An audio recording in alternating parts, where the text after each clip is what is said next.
Pero antes, sobre la tierra, como un vampiro enviado, tu cadáver del sepulcro será exiliado.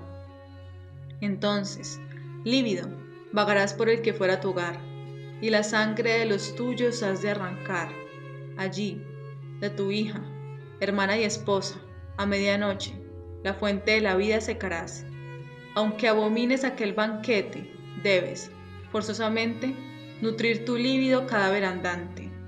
Tus víctimas, antes de expirar, en el demonio a su señor verán, maldiciéndote, maldiciéndose. Tus flores marchitándose están en el tallo. Pero una que por tu crimen debe caer, la más joven entre todas, la más amada, llamándote Padre, te bendecirá. Esta palabra envolverá en llamas tu corazón, pero debes concluir tu obra y observar en sus mejillas el último color, de sus ojos el destello final, y su vidriosa mirada debes ver helarse sobre el azul sin vida. Con impías manos desharás, luego, las trenzas de su dorado cabello, que fueron bucles por ti acariciados, y con promesas de tierno amor despeinados. Pero ahora tú lo arrebatas, monumento a tu agonía. Con tu propia y mejor sangre chorearán tus rechinantes dientes y macilentos labios. Luego, a tu lóbrega tumba caminarás. Ve, y con Golus y Afritz delira, hasta que de horror estremecidos huyan de un espectro más abominable que ellos. El Giaour, Lord Byron. Bienvenidos a el segundo capítulo de nuestro especial de Halloween. Preparen crucifijos y agua bendita, porque nuestro invitado de hoy está sediento por conocernos. Bienvenidos.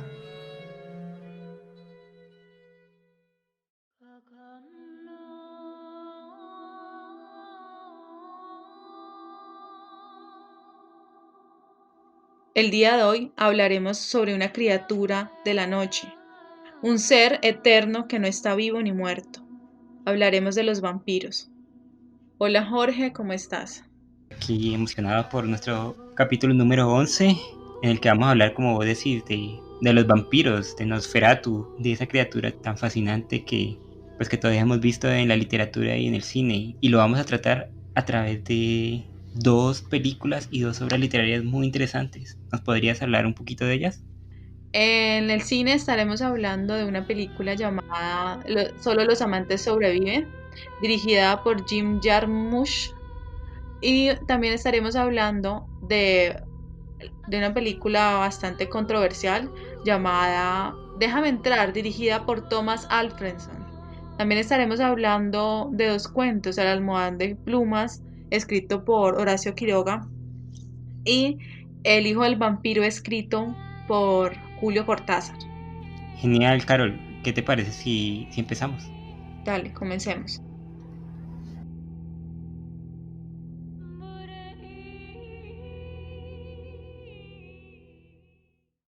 Poesía, cuentos, novela, cómic, todo está aquí en Comala Podcast. En el segundo capítulo de nuestro especial de Halloween vamos a hablar de dos obras literarias muy interesantes y de autores latinoamericanos. El primero de ellos será El hijo del vampiro de Julio Cortázar y Carol nos trae El almohadón de plumas de Horacio Quiroga.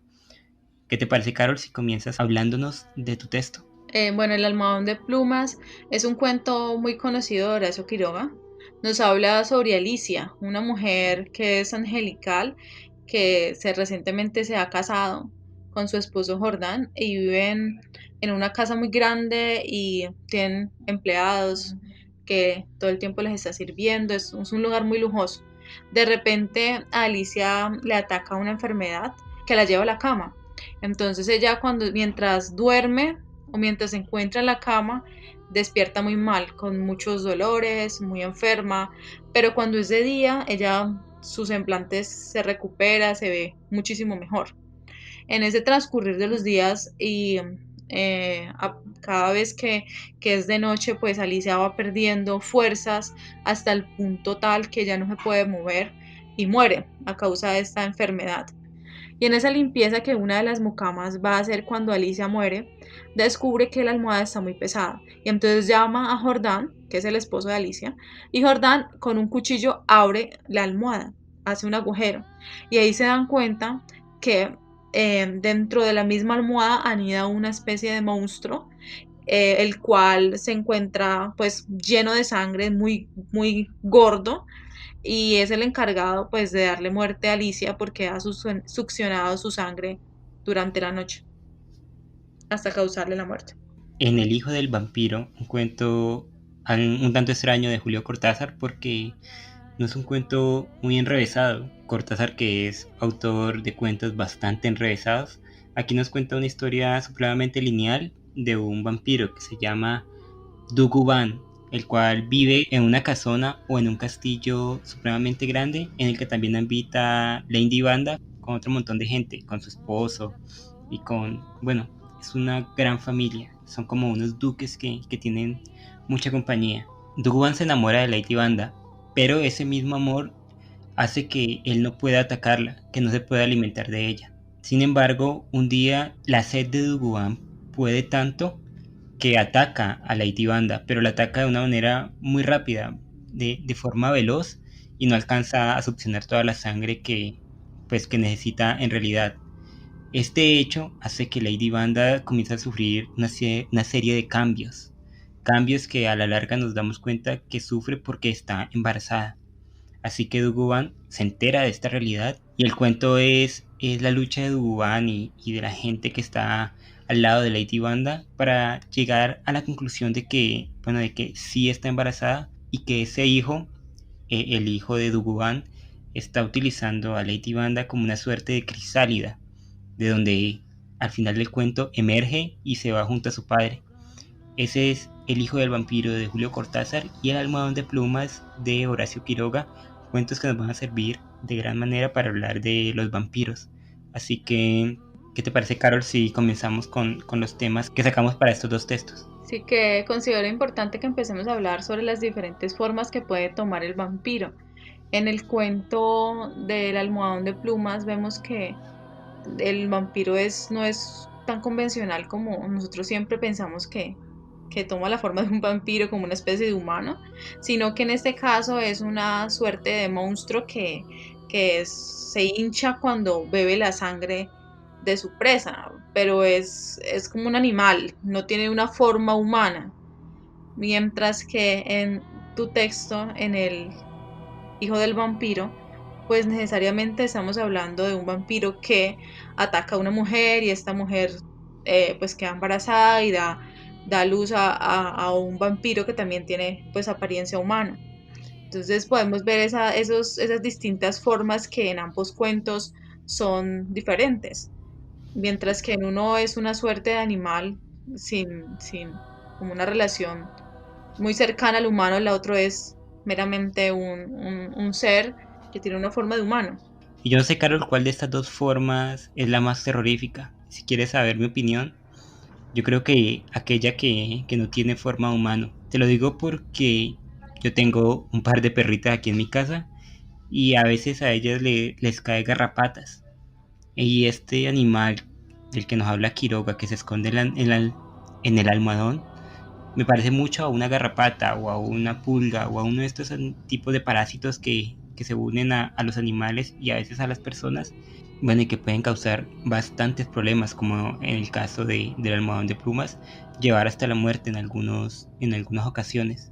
Y es que este tipo de vampiros, y lo digo entre comillas porque, como vos decías, todos tenemos la imagen del hombre o la mujer con colmillos, que se convierte en murciélago o que se convierte en lobo o en niebla, como en los libros antiguos, que llevan al vampiro a una cercanía mucho más directa con el ser humano.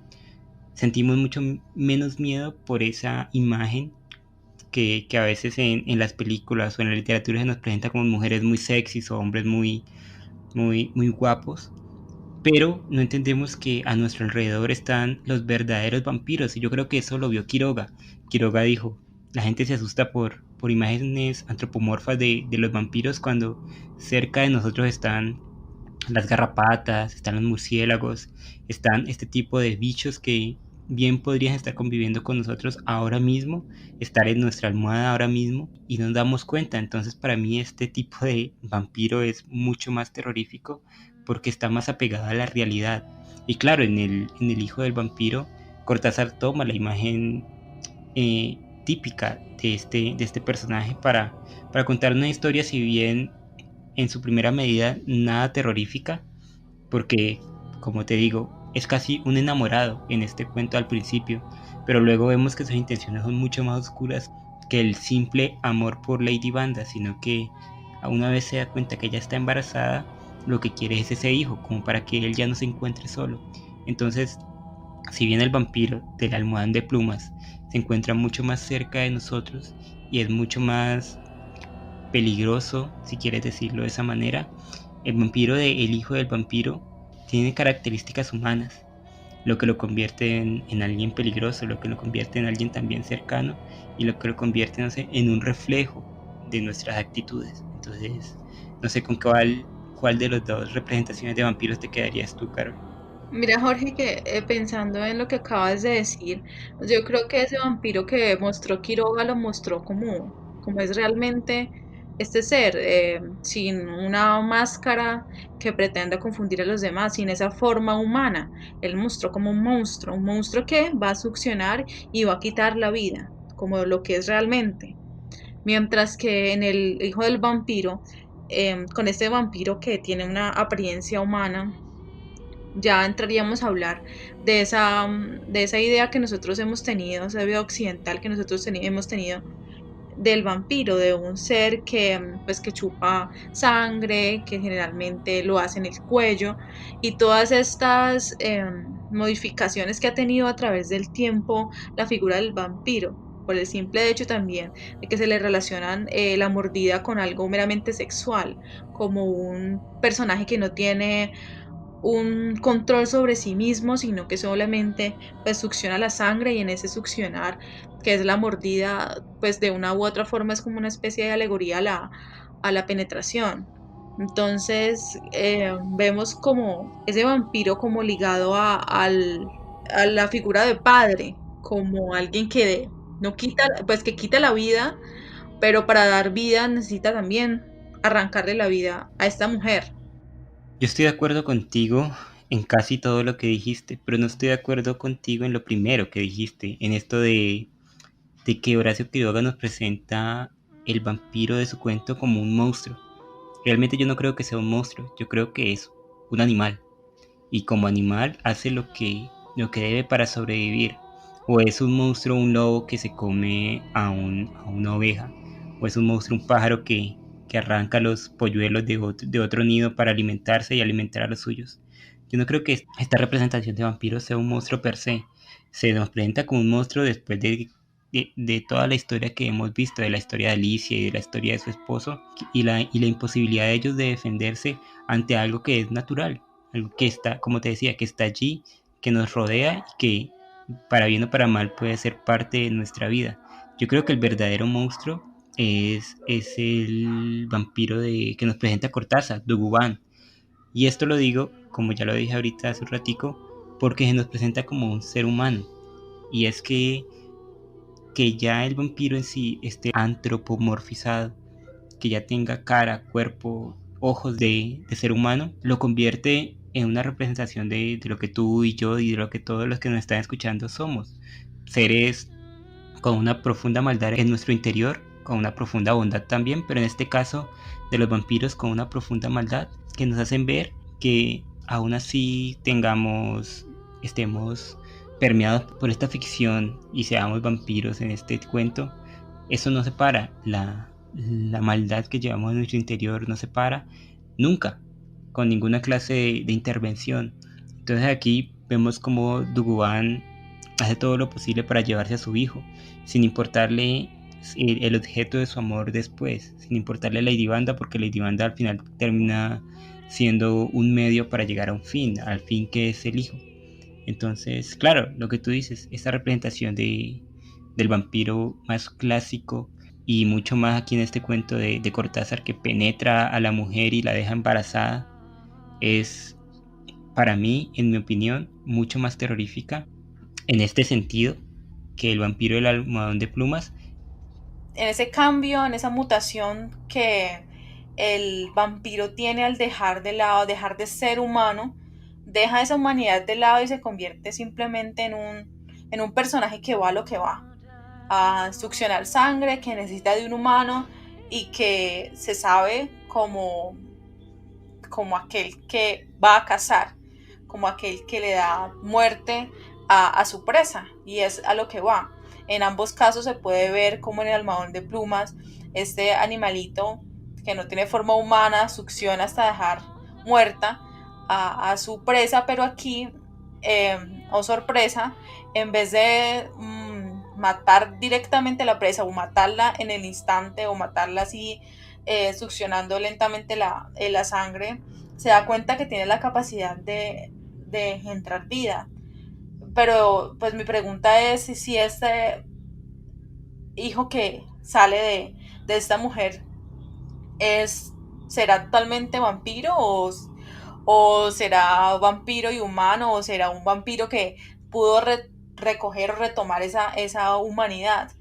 Lo curioso es que ella justifica a su bebé. Dice ella, se parece a su padre, es que se parece a su padre. Y él la va succionando, él también tiene esa sed y va literalmente matando a su madre. Pero entonces lo que da o el producto es ese vampiro que es totalmente vampiro o es un vampiro que tiene la posibilidad de tener esas características humanas, de ser humano. Claro, Carol, aquí yo veo dos cosas. Primero, los humanos claramente se convierten en una presa para los vampiros. Tanto en el almohadón de plumas como en el hijo del vampiro, los humanos no son otra cosa para ellos que presas, que bolsas de sangre andantes que les sirve para mantener su vida. Pero lo que tú dices es bastante interesante y esa pregunta también me carcome un poco. Pero yo creo que el vampiro, Tuguban o cualquier vampiro con forma humana, deja de ser humano, excepto por su forma, una vez hace la transición de humano a vampiro. Gana todo lo que se gana siendo vampiro, no sé, fuerza, inmortalidad, etcétera, etcétera, pero pierde su humanidad. Y entonces aquí lo único que quiere es alimentarse. Y podemos relacionar el vampiro que nos muestra Cortázar con el que nos muestra Quiroga. Ambos, si lo vemos bien, son dos animales que simplemente quieren alimentarse. Lo que pasa en el cuento del hijo del vampiro es que Duguan, por suerte del destino, como dices vos, se da cuenta que una mordida suya deja embarazada a Lady Banda. Y yo veo en este suceso como que Duguan ve que puede rescatar parte de su humanidad, puede rescatar parte de eso que antes él era y que ahora pues ha perdido y por lo que está tan solo. Porque al principio del cuento Cortázar nos dice: probablemente todos los fantasmas sabían que Duguan era un vampiro. No le tenían miedo, pero le dejaban paso cuando él salía de su tumba a la hora precisa de medianoche y entraba al antiguo castillo en procura de su alimento favorito. Y claro, Duguan es un personaje que está solo. Nadie, no tiene ninguna clase de compañía. Y al darse cuenta que está esperando un hijo con esta mujer, una mujer a la que él había amado, eh, hace todo lo posible para recuperar al menos ese fragmento de humanidad que aún le queda. Sin embargo, este bebé que se gesta dentro de la mujer no es para nada un humano, al menos en mi opinión. No tiene para nada ese carácter humano pues que sí tiene un bebé normal. Porque en sí el bebé la está consumiendo, la está devorando desde adentro, para al final salir de su cuerpo como si fuera una mariposa de una crisálida.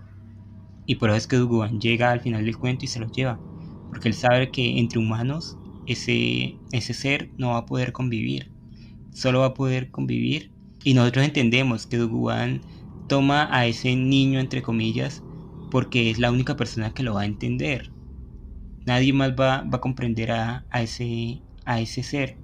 Entonces yo creo que es esto, que si bien Duguan y el niño y el hijo que tiene, pues son personajes que van a estar solos por su naturaleza, en sí se van a poder acompañar y bueno, y a la larga no van a estar tan solos como siempre han estado.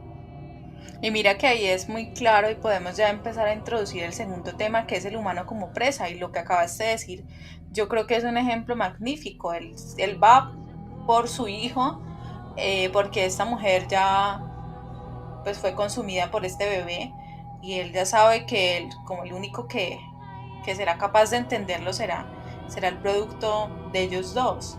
Él ve a esta humana al inicio como tú dijiste, como el alimento, entonces va por lo que va y ya, y succiona su sangre, y lo ve como algo más, como un humano más que va a morir para calmar sus deseos. Y lo mismo en el almohadón de plumas, este personaje, no sé si como este vampiro de acá de Cortázar razona, sino simplemente succiona la sangre porque es algo que él tiene que hacer para poder alimentarse. Entonces se deja de lado ese humano pensado como un ser que es importante, como un ser que está por encima de los demás, de la cadena alimenticia, y entonces ya vemos ya al vampiro como una especie de animal que no tiene reparo por tomar lo que él considera que es propio. Y aquí voy a citar a un cuento de Maupassant que se llama El Orla, porque es un ejemplo vivo de cómo el humano deja de convertirse en ese ser que está por encima de los demás, entre comillas, o se cree por encima de los demás, hace allá ser la presa de un vampiro. Dice, el buitre se ha comido a la paloma, el lobo ha devorado el cordero, el león ha devorado el búfalo de agudos cuernos, el hombre ha dado muerte al león con la flecha, el puñal y la pólvora. Pero el orla hará con el hombre lo que nosotros hemos hecho con el caballo y el buey. Lo convertirá en su cosa, su servidor y su alimento, por el solo poder de su voluntad. Desgraciados de nosotros.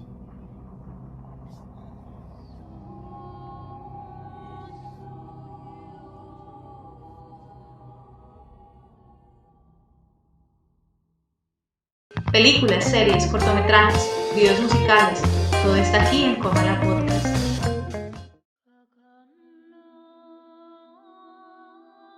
Y para nuestra segunda parte de nuestra sesión de cine hablaremos sobre dos películas. La primera película, la escogida por Jorge, es Déjame entrar, dirigida por Thomas Alfredson.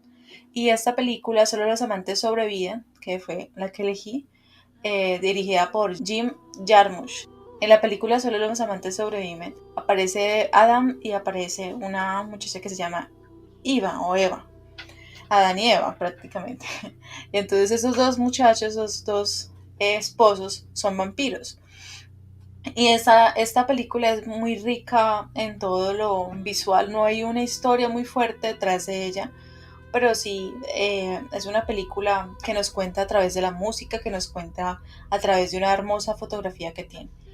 Entonces estos dos personajes, Adam y Eva, son vampiros y son personajes que se encuentran alejados de la sociedad porque ven en una sociedad eh, un, unos seres decadentes como los seres humanos. Y esta historia que ha prevalecido durante varios siglos es una historia de amor, donde ambos personajes viven en países distintos, pero a pesar del tiempo y las distancias, ellos siguen amándose como si fuera la primera vez que se hubieran encontrado. En esta idilio donde Eva decide regresar a el hogar de Adam, porque Adam está entrando en una crisis, llega la hermana menor de ella y irrumpe toda esa tranquilidad dándole un vuelco a la película. Al final vemos a Adam y Eva como dos seres que tienen muchísima hambre, que no tienen acceso a la sangre porque ahorita la compran y no la beben directamente del humano, sino simplemente van a un lugar donde las personas donan sangre y ellas consumen esa sangre y ven a estos dos personajes ya muertos de hambre en la ciudad hasta que deciden eh, beber la sangre de también dos amantes que se encuentran en la calle. Y así termina esa película. En Déjame entrar nos encontramos con Oscar, un niño tímido de 12 años que vive con su mamá en un edificio de apartamentos en una ciudad sueca que es bastante fría. Toda la película transcurre en este barrio, podemos decir, en este suburbio de la ciudad en una temporada donde cae mucha nieve y donde Oscar es intimidado por unos niños de su colegio. Una noche en el que él está en el parque enfrente de su hogar, se encuentra con Ellie, una misteriosa niña que se ha pasado a vivir en el apartamento al lado donde él vive y con la cual crea una suerte de amistad, pero la llegada de ella también coincide con una serie de misteriosos asesinatos. A medida que pasa la película nos vamos dando cuenta que Ellie no es una persona normal, es una niña que no necesita ninguna clase de abrigo en este tipo de ambiente que es bastante frío. Es una niña que no se sabe relacionar con las personas, que vive con un hombre anciano al cual parece dominar.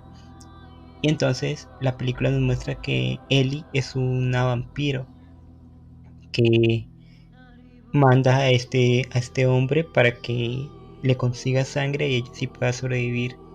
Entonces entre Oscar y Ellie se crea, además de amistad, una historia de amor, igual que solo los amantes sobreviven, pero un poco más turbia. Y al final vemos como Oscar y Ellie, después de una serie de acontecimientos que mejor voy a dejar reservados para que las personas se vean la película, terminan juntos yéndose de la ciudad. Así que ese es Déjame entrar, una excelente película que nos ayudará, al igual que Solo los amantes sobreviven, otra excelente película, a hablar del tema de los vampiros. Y creo que es necesario introducir el primer tema, que es el amor y la mortalidad. En Solo los amantes sobreviven solamente pues con el título sabemos que se trata de dos personajes, Adán y Eva. Prácticamente es como los fundadores de toda la humanidad, esos que han estado hace muchísimos siglos viviendo por encima de estos humanos que son relativamente pues recientes, que viven en una ciudad o en un entorno que están destruyendo. Y esos amantes tienen un amor muy, muy fuerte, un amor casi como ellos también inmortal, a pesar de que, como lo dije ahora, viven en ciudades distintas, a pesar de que se están dando su espacio, ellos necesitan uno del otro. Y ellos ahí hablan sobre una teoría donde estas dos, bueno, no recuerdo muy bien, pero decían sobre dos moléculas que a pesar de que trataban de unirse, era casi imposible, regresaban como a esa misma unión.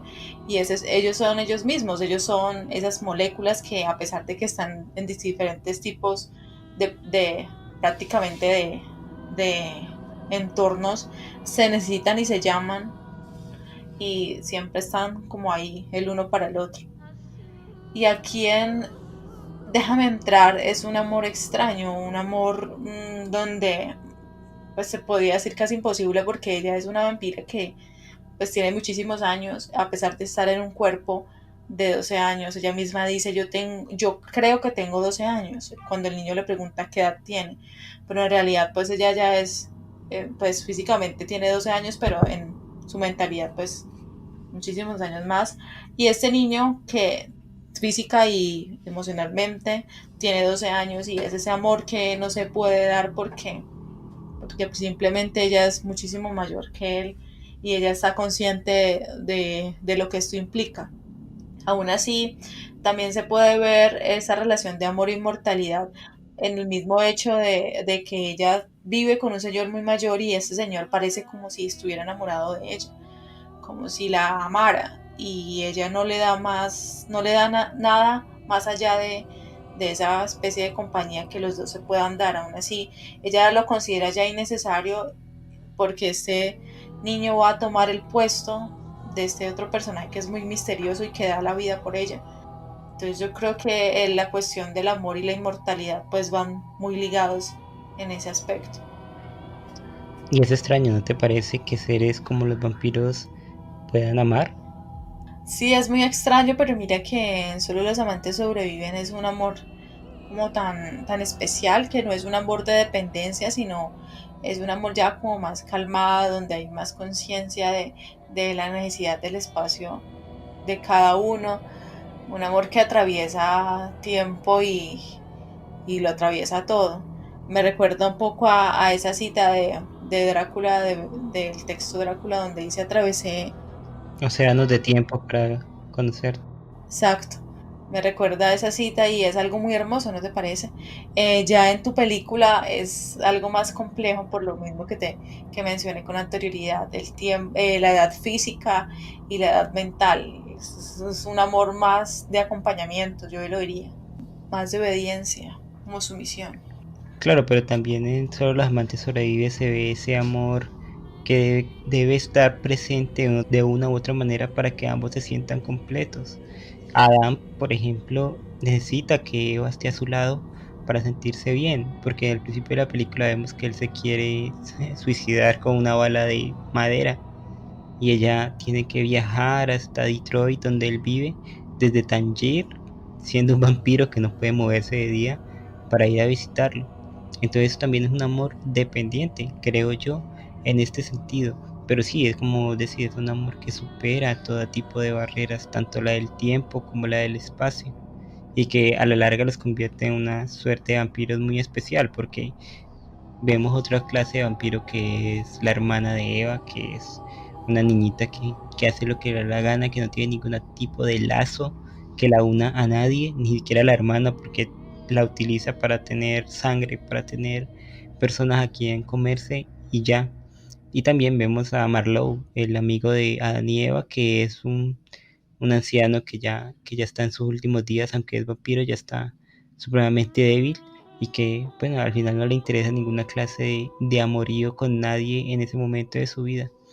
En Déjame entrar, este concepto del amor y la inmortalidad me parece mucho más turbio porque estamos hablando de niños, no estamos hablando de dos adultos, sino de pues, esta vampiro que es la representación física de un niño, pero como decías, mentalmente mucho más vieja por todos los años que ha vivido. Y Oscar, este niño de 12 años que está descubriendo lo que es el amor por primera vez en este ser que realmente no debería ser el primer amor de nadie, pero que de una u otra manera son personajes profundamente solos. Oscar relegado por su mamá, relegado por su papá, relegado por los niños de la escuela, no atendido por nadie, eh, pues sufriendo bullying. Y Eva, siendo la única de su especie, al menos que se conoce, viviendo con este hombre mayor que ya no le produce ningún tipo de nada, que simplemente es un eco de lo que antes era. Entonces son personajes que no diría, pues obviamente se van a encontrar y se van a enamorar por esta soledad que los une y que, bueno, y que al final los lleva a este desenlace, no sé si decir tan bello o tan terrorífico, que es el irse juntos, ella escondida en una caja y él cuidándola en un tren y nos muestra el destino que va a tener Oscar, que va a ser el mismo que tuvo el anciano, cuidarla hasta sus últimos días y dar la vida por ella, el acto, en mi opinión, máximo de amor. Y también se ve esa relación entre los humanos y los vampiros, cómo en Los amantes sobreviven. Adán y Eva ven a los humanos, o bueno, Adán los llama a los zombies, como alguien que simplemente pues actúa así sin pensar mucho, como unos personajes que habitan el mundo y que no son conscientes del daño que le están haciendo y el daño que se están haciendo a ellos mismos cuando los Adán y Eva deciden o que necesitan consumir sangre humana, se dan cuenta también y lo mencionan, de que esta sangre está contaminada y que si ellos no tienen cuidado, pues van a tener la misma suerte que va a tener uno de los vampiros más antiguos, que al final termina siendo el mismo Shakespeare, que es morir a causa de ese envenenamiento al tomar esa sangre que está mala. Es esos zombies que representan, como los llama Adán, a los seres humanos. Y aquí en Déjame entrar también vemos ya una relación de humanos y vampiros donde esta muchacha, donde esta niña se aleja de cierta forma de la sociedad, pero también entabla una relación estrecha con el niño y bueno, se puede decir que en algún momento, en alguna parte, nace esa humanidad que alguna vez ella tuvo al respaldar a Oscar, al saber que Oscar está sufriendo, pero al final, como tú también lo dices, podemos ver como entrever un guiño en el futuro de Oscar como un servidor más para ella. Claro, en Solo los amantes sobreviven se nota un gran menosprecio de los vampiros hacia los humanos, sobre todo, por ejemplo, en el caso de Marlowe, que como tú dices, resulta ser Shakespeare, y esto es una teoría literaria bastante conocida en los ámbitos de las letras, que dice que el Shakespeare realmente no escribió sus obras, sino que fue otro dramaturgo de la misma época que se llamaba Marlowe y que mataron mientras Shakespeare estaba con vida, pero que según la película realmente no lo mataron, sino que se escondió para hacer su obra y no ser conocido, y que pues cogió a este zombie que se llamaba Shakespeare y le dio las obras para que las publicara. Bueno, se nota el menosprecio de este vampiro mayor por los humanos, y también a través de Adán y Eva, porque creen que los humanos, o los zombies como ellos lo llaman, han dañado la tierra, han convertido las mejores mentes que han existido sobre ella, las han empujado a la locura, como en el caso de Tesla, por ejemplo. Así que sí, vemos una relación un poco parasitaria, porque los vampiros siguen necesitando a los humanos, pero también una relación un poco hipócrita, porque estos vampiros, los de esta película, ven a los humanos como seres que tienen que obedecer su naturaleza, o que se ven presas de sus pasiones, pero ellos mismos son iguales que los seres humanos, tienen que estar constantemente bebiendo sangre, y tienen que estar constantemente, como te decía ahorita, uno al lado del otro para poder vivir como realmente quieren vivir. Entonces no son seres muy diferentes a los seres humanos en ese sentido. Me parece un poco hipócrita en esta, pues me parece un poco hipócrita que los critiquen tanto si, bueno, si son tan iguales. Y en Déjame entrar, la representación que hay de los humanos es un poco más benévola, porque Ellie a la larga se enamora, podríamos decir, de Oscar, y Oscar de ella. Ella encuentra en los humanos, además de un servidor, además de las presas, una suerte de compañero que puede compartir su secreto y puede compartir su vida, aunque sea la vida mortal de uno y la vida inmortal de otro, pueden, pueden complementarse de cierta manera. De todas formas encontramos que los humanos representados en esta película en Déjame entrar, también muchos de ellos son o borrachos, o egoístas, o se alejan de sus hijos, o son directamente violentos, como en el caso de los niños que molestan a Oscar. Entonces creo que ninguna de las dos películas tiene una buena representación de los humanos en relación con los vampiros, y creo que dejan ver ambas que en cierta medida los vampiros son un poco mejor que los humanos. Y sí, yo también creo lo mismo, Jorge. En Solo los amantes sobreviven. Ellos ven a los humanos también como simplemente como ese, los que producen la sangre, pero ellos se hacen a un lado de la humanidad y se dedican simplemente a lo que más les gusta o les apasiona, le dedican esa eternidad a él la música y a ella las letras, pero aún así, pues, no sé, siguen dependiendo de esos mismos seres humanos. Al final se ve como ellos necesitan esa sangre y no pueden conseguirla en ningún lado. ¿Y dónde la consiguen? Pues la van a conseguir también en Dos amantes, muy parecidos a ellos. Tal vez fueron prácticamente, o ellos mismos se pueden ver cuando estaban vivos. Esa figura de ellos dos besándose, como tú dijiste, es una relación extraña porque es también un poco hipócrita.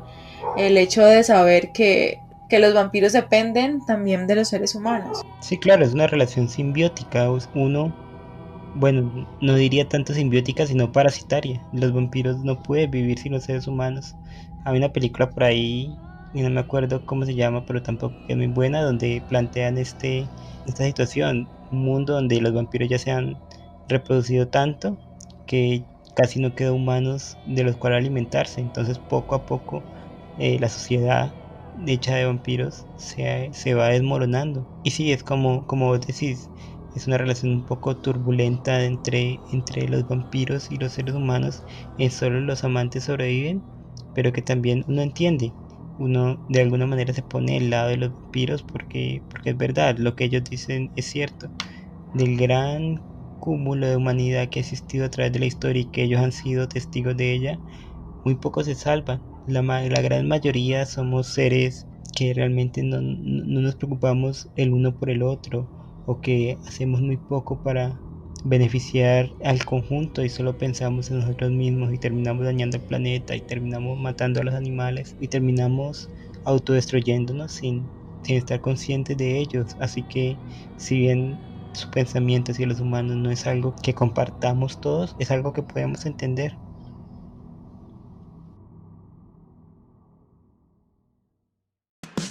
Hechos curiosos, notas sobre cultura, sociedad. Todo está aquí en Cubana Podcast. Y en nuestra nota curiosa, Carol, hoy traigo un experimento que ahonda en la más profunda naturaleza del ser humano. Y no sé si te conozcas este experimento por el nombre. Se llama el experimento de Milgram.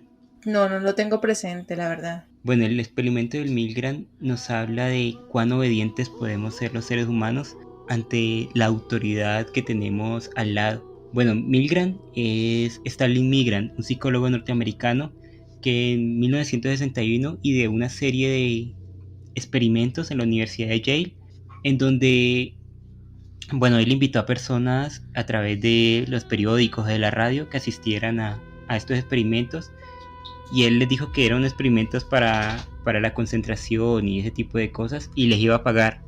Así que la gente fue, y el experimento consistía en lo siguiente, Carlos. Ponía a una persona en un cuarto y ponía a otra persona en otro cuarto conjuntos, uno al lado del otro. La persona del primer cuarto, que era el voluntario, tenía al lado de él a Milgram, que se había puesto una bata de médico y hacía las veces de autoridad. La persona del otro cuarto era un amigo de Milgram, era parte de un engaño.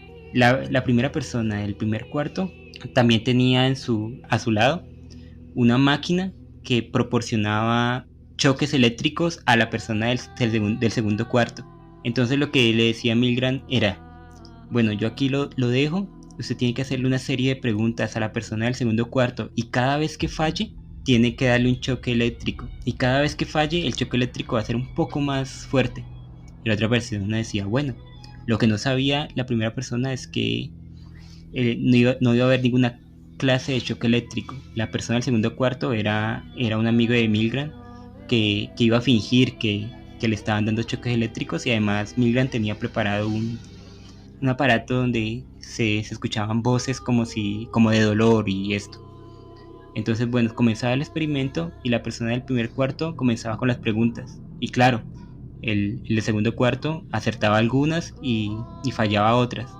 Pero a medida que iba fallando más y más y más, los choques eléctricos se hacían mucho más fuertes y más fuertes y más fuertes, hasta llegar a un punto en que las grabaciones de las voces de dolor eran tan insoportables que lo que quería ver Milgram era hasta dónde podía llegar la persona del primer cuarto en su afán por obedecer a esta autoridad, que era él con su bata y sentados ahí al lado de este hombre o de esta mujer. Entonces, lo que pasó y a las conclusiones que llegó Milgram es que muchas de las personas aceptaron darle los choques a la segunda persona que tenían al lado, simplemente porque una autoridad mayor se los había pedido. Y cuando la persona del primer cuarto ponía resistencia, Milgram les decía: tiene que seguir con el experimento, es muy importante, siga con el experimento, no pare. Entonces la persona, al ver esta autoridad que les decía eso, continuaba su trabajo. Y así él llegó a la conclusión de que el 65% de los sujetos eran capaces de llegar al punto máximo de las descargas eléctricas a la otra persona, aún escuchándolo quejarse y escuchándolo pedir auxilio de tantos choques eléctricos que supuestamente le estaba dando. ¿Qué te parece este experimento? No, me parece terrible. Me parece terrible, pero no sé si todo está ligado a la obediencia o si también el ser humano es un poco sádico, porque uno tiene que ser razonable y pues saber que estamos haciéndole daño a otra persona. Pues yo creo que, pues no sé, tendríamos que parar y pensar pues qué se nos está ordenando y saber que también está la opción de uno decir no, de rechazar. Tú sabes que el siglo XX fue uno de los siglos más violentos que ha vivido la humanidad, ¿no? Sobre todo por la por la Primera y Segunda Guerra Mundial, que estuvieron una detrás de otra, y porque en la Segunda Guerra Mundial estuvieron los campos de concentración donde los nazis metieron a los judíos y donde pues hubo muchas torturas y muertes. En el juicio de Nuremberg, donde juzgaron a los alemanes por esto, muchos de ellos dieron la respuesta de que estaban siguiendo órdenes. Entonces lo que Milgram quería ver era si un humano común y corriente, sin ninguna clase de pensamiento malo hacia otra persona, podía llegar a estos extremos. Y bueno, te voy a decir una de las conclusiones a las que él llegó con este experimento. Una de ellas fue que cuando el sujeto obedece los dictados de la autoridad, su conciencia deja de funcionar y se produce una abdicación de la responsabilidad. Entonces esto quiere decir que como hay una autoridad mayor, el subordinado hace cualquier cosa. ¿Te parece verdad?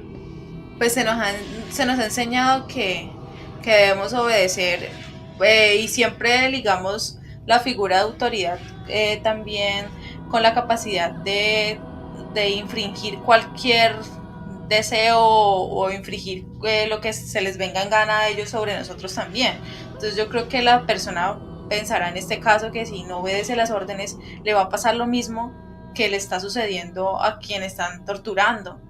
Pero pues yo creo que también hay que tener una especie de conciencia y saber tener esa empatía por las demás personas, y saber que si ellos sufren dolor o si pues, se encuentran en esa posición, nosotros también podemos estar en esa misma posición y saber que también está la opción de decir no, de rebelarse.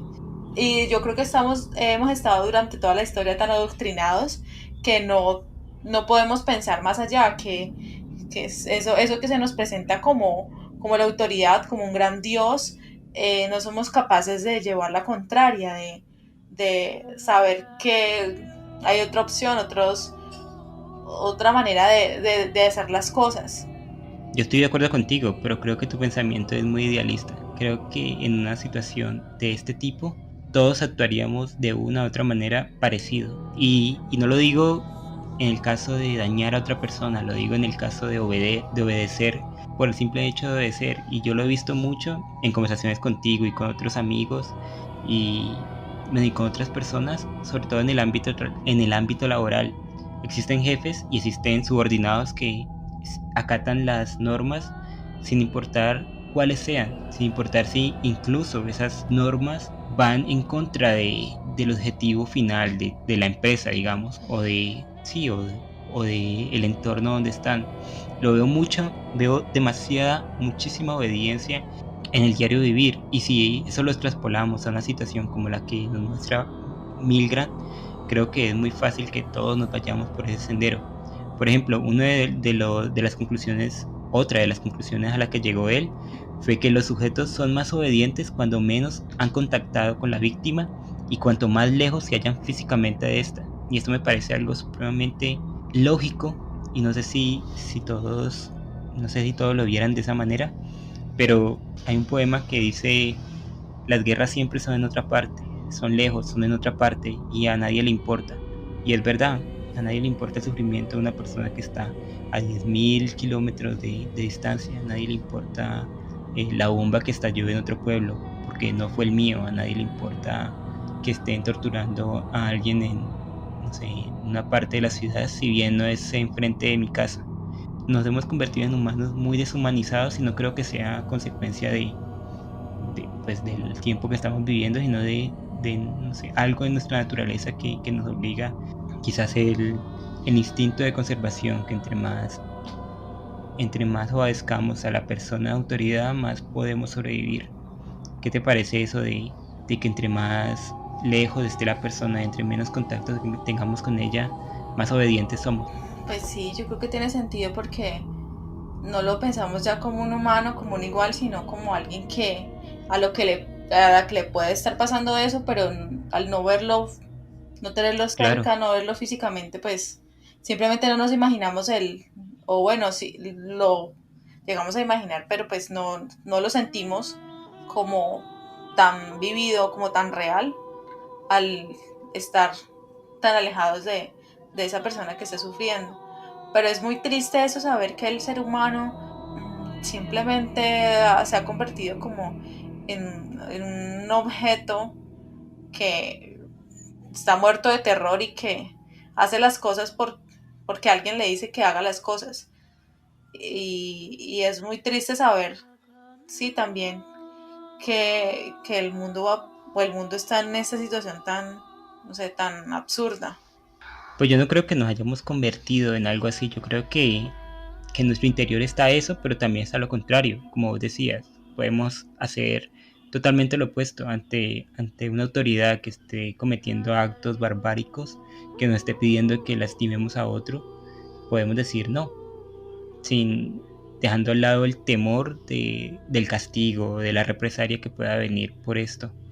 Y creo que nosotros somos seres que tenemos ambas opciones. Lo importante es saber que tenemos ambas opciones. A mí me molesta mucho cuando la gente dice es que no podía hacer otra cosa porque, pues, no sé, mi jefe me regañaba o mi superior decía algo. Y yo le respondo, pero ¿por qué no? Si uno siempre puede ir un poco más allá, puede hacer algo diferente ya sea para destacar o para hacer las cosas bien. Pero te quiero contar pues las últimas conclusiones del experimento como para terminar ya de una vez. Por ejemplo, una de las conclusiones fue que los sujetos con personalidades autoritarias son más obedientes que los no autoritarios. También hay mayor proximidad de la autoridad, mayor obediencia. A mayor formación académica, menor intimidación produce la autoridad, por lo que hay disminución de la obediencia. También personas que han recibido instrucciones de tipo militar o con severa disciplina son más propensos a obedecer. Hombres y mujeres jóvenes obedecen por igual. Y por último, el sujeto siempre tiende a justificar sus actos inexplicables. Esto quiere decir que, bueno, o al menos me dice que como ya veníamos comentando, estamos, no sé si programados para hacer un poco el mal, pero también para hacer el bien y para entender que siempre hay otra opción. No quiere decir que estamos supeditados a algo, sino que siempre podemos escoger otra cosa. No, no, qué horrible. Genial, ese experimento me parece uno de los más Mira, pero geniales. mira que yo también vi un experimento parecido donde ponían a unas como roles, donde el médico decía, usted es o sea, que habían construido una especie de cárcel y el psicólogo, el psiquiatra, ponía roles, entonces tú eres el ladrón o el que ha hecho mal y tú eres el policía. Sí. Y a medida que pasaba el tiempo, la gente en serio se tomaba en serio los papeles y golpeaban a las otras personas, Claro. sabiendo que era una actuación. E incluso ese experimento lo tuvieron que parar porque el mismo doctor, el mismo psiquiatra, no quería parar el experimento. Entonces, eso de la mente es alguna cuestión muy seria y en sí somos muy frágiles, somos muy fáciles de dominar. Exacto, Carol. Porque no se nos ha enseñado a que tenemos esa opción de rechazar o de negarnos a algo. De eso hay dos películas, ¿no? De ese experimento que tú dices, es un experimento alemán, creo, donde buscaban, no sé, entender más la autoridad entre presos y guardas, y se salió de control, creo que hubo muertos y todo. Pero también me recuerda a esta película que vos y yo nos vimos en la universidad que se llama La Ola. ¿Recuerdas? Sí, en ese experimento donde ponían a todos como en bandas y le asignaban un color y un signo, era como una especie de nazismo, ¿no? Exacto. Donde también les lavaban el cerebro y formaban como, bueno, yo soy el que tengo el poder y el que tengo el poder estoy sobre ti, sobre tus derechos. Claro, el profesor se convertía en una especie de dictador ante sus alumnos y los alumnos lo seguían totalmente en lo que él pidiera. Y esto nos da a entender, Carol, que somos seres supremamente complejos, pero también supremamente frágiles, que cualquier cosa nos puede hacer revelar nuestra naturaleza. Por ejemplo, el experimento de Milgram, donde por una autoridad, por alguien con una bata, por alguien con un mejor sueldo que nosotros, por alguien con saco y corbata, por alguien que dice ser presidente, que dice ser senador, que dice ser alcalde, por alguien que dice ser profesor, hacemos cosas que nunca hubiéramos pensado que haríamos. Entonces, no sé, mi consejo, y no sé si pueda dar consejos, pero el consejo que yo doy es que si bien hay que obedecer a las autoridades, porque en una sociedad como la que vivimos nosotros, si no obedecemos a una autoridad o si no seguimos ciertas reglas, llegamos a la anarquía y eso no es bueno para nadie. Sí debemos estar conscientes de que no toda autoridad es buena, no toda orden debe ser tomada ciegamente, no existen, no sé, no existe la perfección en ese sentido y siempre podemos imponer nuestra voz y crear otro camino alterno a lo que se nos está presentando. Mírate una película que se llama El experimento de Milgram. La hicieron basada en esto y es genial. A mí me encanta esa película y me encanta esto de este experimento en especial es uno de los que más me gusta.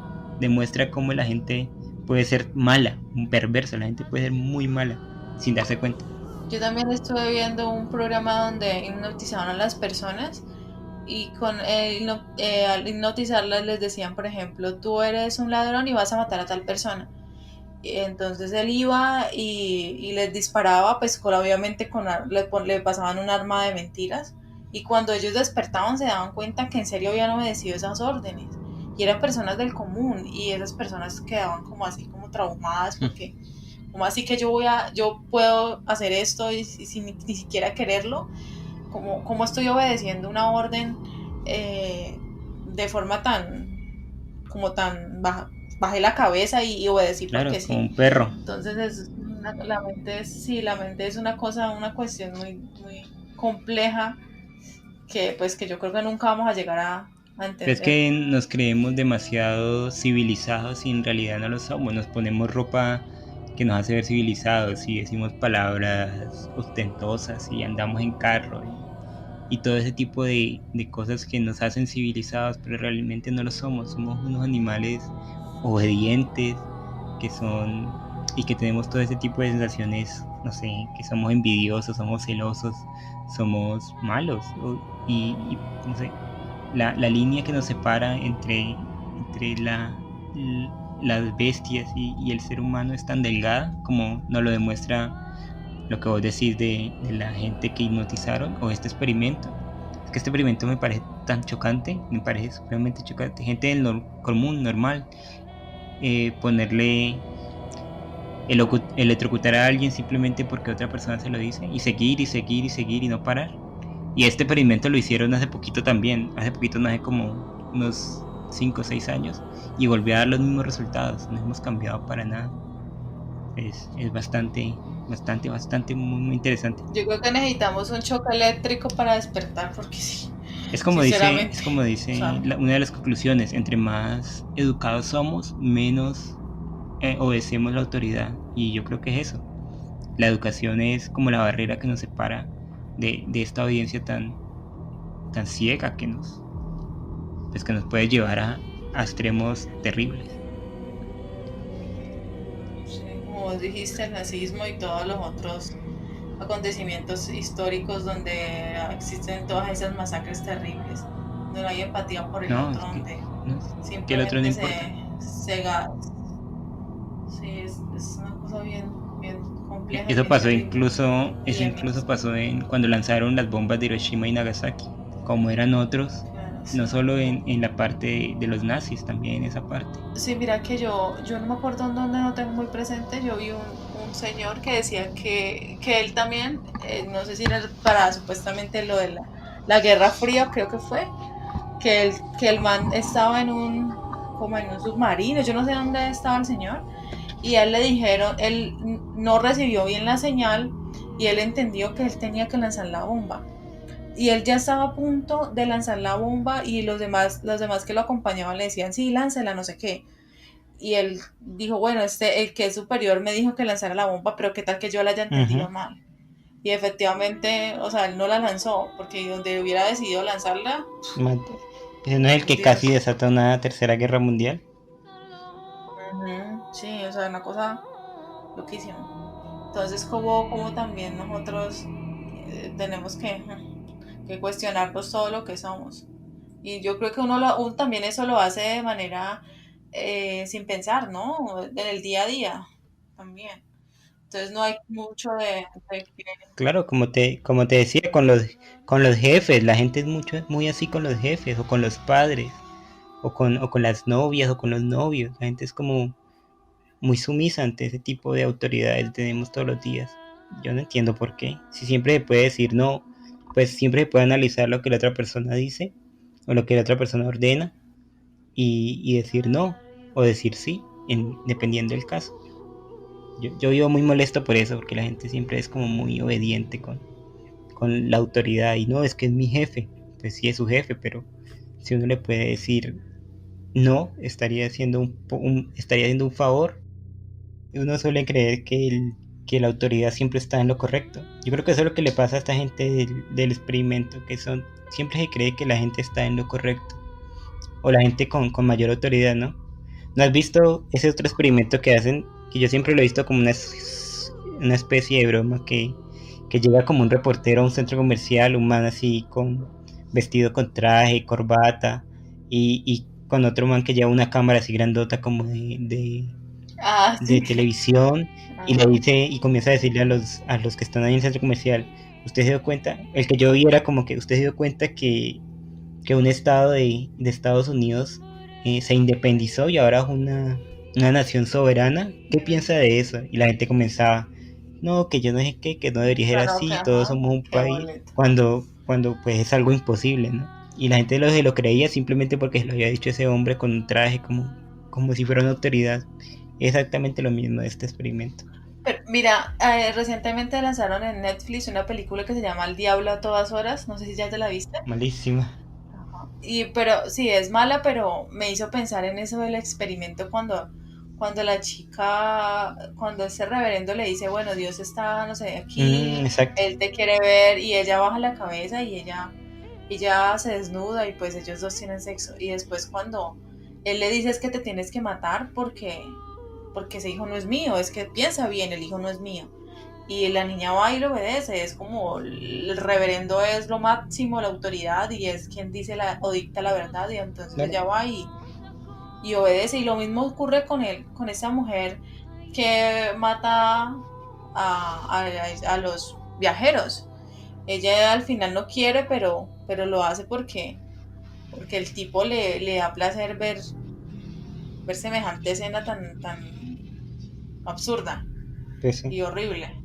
Yo no sé si te has Entonces ese visto, poder. no sé si te has visto una película que se llama, no me acuerdo si es Hombre de Honor, que es con Tom Cruise y con Jack Nicholson, donde Jack Nicholson es como un general que ha mandado a matar a un soldado porque no obedecía las órdenes, y Tom Cruise es un abogado, que es donde dice: dime la verdad, no, tú no puedes manejar la verdad. ¿No te la has visto? Ah, sí, sí, sí, sí.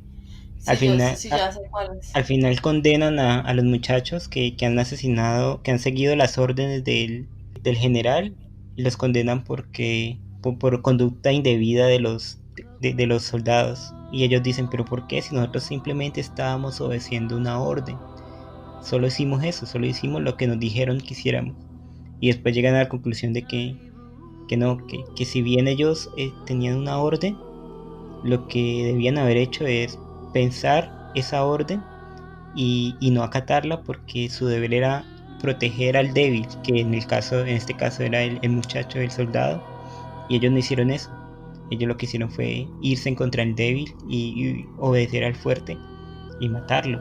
Entonces, alrededor de nuestra vida estamos llenos de autoridades, desde nuestros padres, nuestras parejas, nuestros jefes, el gobierno, etcétera, Dios, las religiones. Entonces, no sé, ser un poco más crítico con todos esos estamentos, desde la pareja hasta Dios, nos serviría un poquito más, creo yo. Y también me acordé de La Lectora. ¿Has visto esa película? Bueno, es un libro Sí, que la pasaron al cine. Cuando a esa muchacha le están haciendo el juicio y le dicen por qué lo hizo, entonces es que a mí me lo pidieron, era mi trabajo. Yo tenía que encerrar a esas mujeres así, ese edificio se cayera y ellas se quemaran dentro. Yo estaba haciendo mi trabajo. pero eso, es, Entonces, es que eso nunca es excusa, después de todo. En un juicio yo creo que eso nunca es una excusa, porque si bien tú tienes un trabajo, no quiere decir que lo tengas que hacer. puedes decir no y aceptar las consecuencias, claro está. Pero pues, pero pues, Esa cuestión que perderías tenemos que algo, errar, eso, sí. perderías algo, pero conservarías tu humanidad.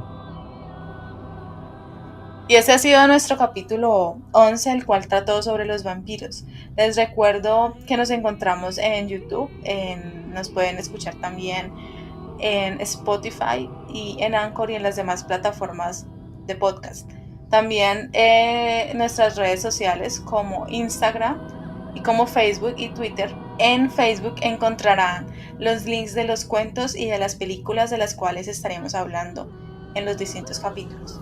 También queremos recordarles que en el próximo capítulo traeremos a un invitado muy especial que a través de la semana les hablaremos de quién es y pues de su trayectoria y de todo lo que supone para nosotros. Es una amiga muy querida para Carol y para mí, así que esperamos que ese programa sea bastante interesante. Muchas gracias por escucharnos y hasta luego.